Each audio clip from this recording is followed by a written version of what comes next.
The Indigenous People of Biafra, IPOB, in a statement said that two officials from the United States watched the latest or observed the latest trial of their leader, Nnamdi Kanu. And that's information and the picture that came with it drew our attention to the fact that the Indigenous People of Biafra over the years has made effort to draw the attention of the international community to its campaign.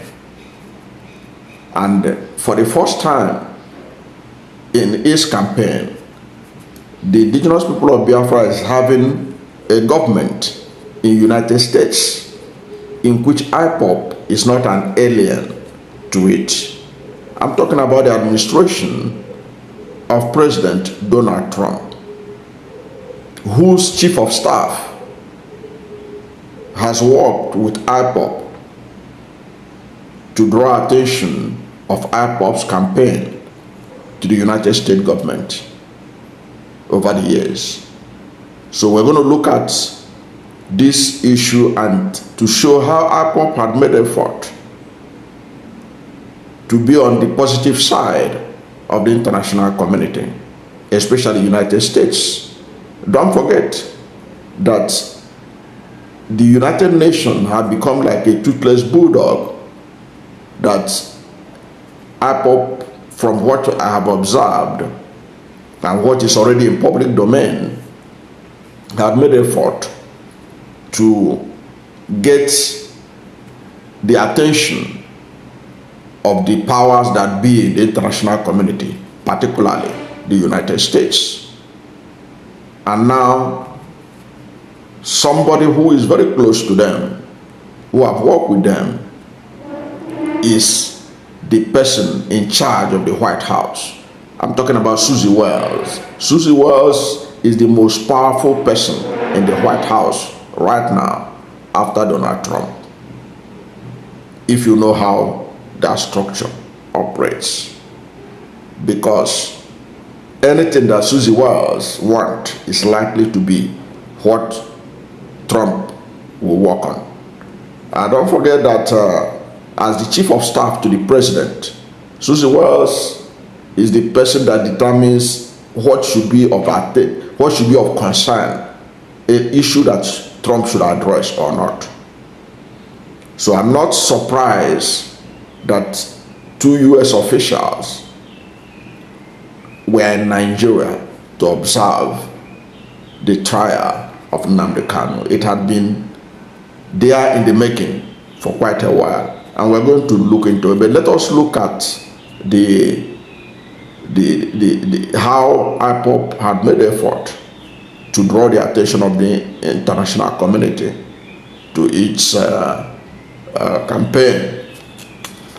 Now, according to the statement by the IPOB, two officials from the United States government were present at the Federal High Court in Abuja on Tuesday, June 18, 2025, to observe the ongoing trial of the leader of the Indigenous People of Biafra, Nnamdi Kanu. According to the organization, IPOB said that the presence of the US observers underscores the growing international concerns over the manifestly unjust, politically motivated trial being orchestrated against our leader.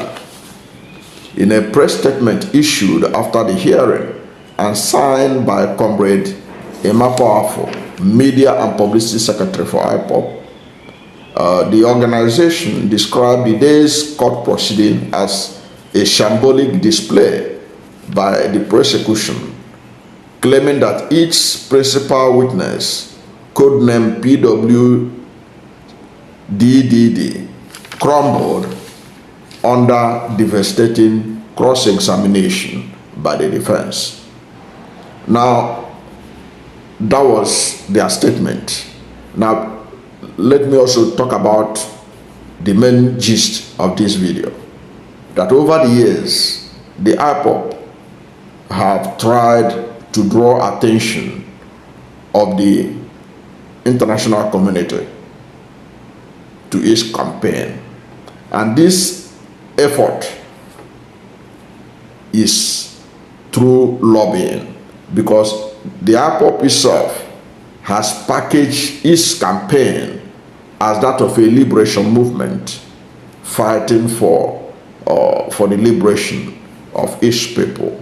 Okay, so they don't operate like Hamas, they don't operate like Al Qaeda or Boko Haram or all those ISWAP. That is why all over the world there is no place that IPOB is recognized as a terrorist organization. That is why the group can have access to talk to the members of the United States Congress. The Hamas can't do that. Boko Haram can't do that. Okay? ISWAP can't do that. Al Qaeda can't do that. So IPOB package itself as a movement, as a human rights group, as a separatist group agitating for self-determination, and they wanted the support of the United States government. So it was in that regards that the present Chief of Staff of the United States to President Donald Trump, Susie Wiles. You can go and Google Susie Wiles. This woman is so powerful that she was the person that brought organization to the disorganized Donald Trump campaign. And that's something she did during the campaign. She has brought it to the White House. That is why you can see now, if you look at Donald Trump's first term presidency, his presidency was unorganized, literally disorganized. But you can see how Susie Wiles has brought sanity at Trump's second term.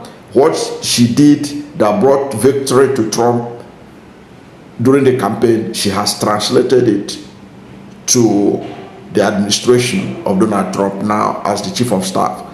And this woman, she has worked for IPOB to draw the attention of the IPOB agitation to the United States government, particularly to the US Congress. She worked for IPOB in 2019 through her lobby firm. Susie Wiles' lobby firm, Mercury Public Affairs, was hired by IPOB in 2019 to lobby the US Congress and the State Department on promoting human rights and democracy in Nigeria. Now, the contract value, from what I found out in the research that I did, the contract was valued at $85,000 per month. That's what IPOB pays her firm, $85,000 per month. And you know, in America, there is transparency in all these things. This amount was published by the US State Department itself and Justice Department. They are aware of these figures. Okay. The contract was valued at $85,000 per month, which was aimed at influencing the foreign policy positively towards the Biafran cause for self-determination.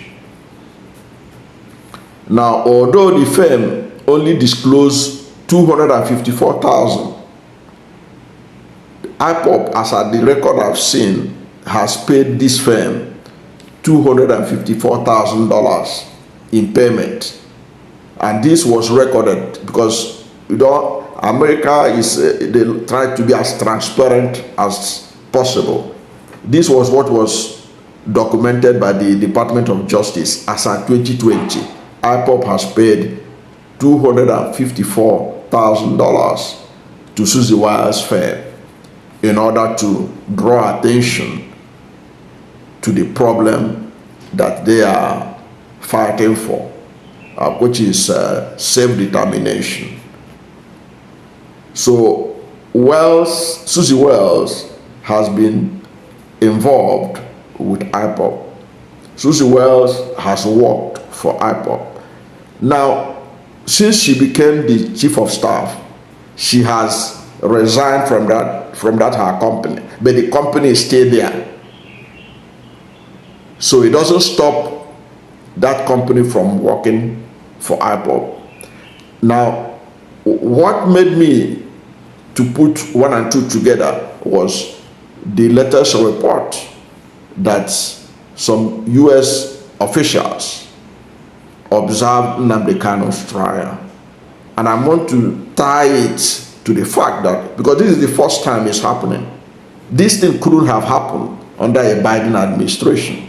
That it happens now shouldn't surprise anyone, unless if the person is not aware that IPOB has an ear at the White House because of Susie Wiles. So that's to put that into perspective for those who may think that the U.S. official being in that court is just a mere jamboree. Don't look at it from that perspective. I want you to look at the history of IPOB lobbying activity in the United States Congress and in the United States Foreign State Department, which are well documented. So I'm not surprised that that is what is, that it has reached to the level where U.S. officials came down to see what was going on with the trial of Nnamdi Kanu. I don't know where it may end, but the issue is that it has happened, and I'm not surprised, knowing fully well what I know in terms of my research about the IPOB lobbying activities in the United States and their link to the present chief of staff to Donald Trump. Don't forget that the United Nations in 2021, the Human Rights Council told the Nigerian government to release Nnamdi Kanu, that his detention in Nigeria was an illegality. But Nigeria didn't listen. But if you know, if it was United States government that tell Nigeria to release Nnamdi Kanu, Nigeria will pay attention. That call by the United Nations Human Rights Council was dismissed by Buhari administration, and nobody's even talking about it by the Tinubu administration. But I can bet you, when the United States government, Donald Trump, put mouth in the matter and say release Nnamdi Kanu, I think the Nigerian government will listen. So it may soon get to that. That's from my observation of what is going on right now. I don't know what you think about the presence of the United States officials at the trial of Nnamdi Kanu. But whatever is your position or interpretation of that, let's hear from you at the comment section. Thank you for watching this video, and if you are new to my channel, you have not yet subscribed to my channel, please subscribe to my channel, hit the subscription button, hit the notification bell. When you subscribe to my channel and hit the notification bell, anytime I have a new video, you will be among the first to know. God bless you, and please don't forget to like this video, because when you like it, Google will rank it high and recommend it for more people. Thank you, and God bless you and yours.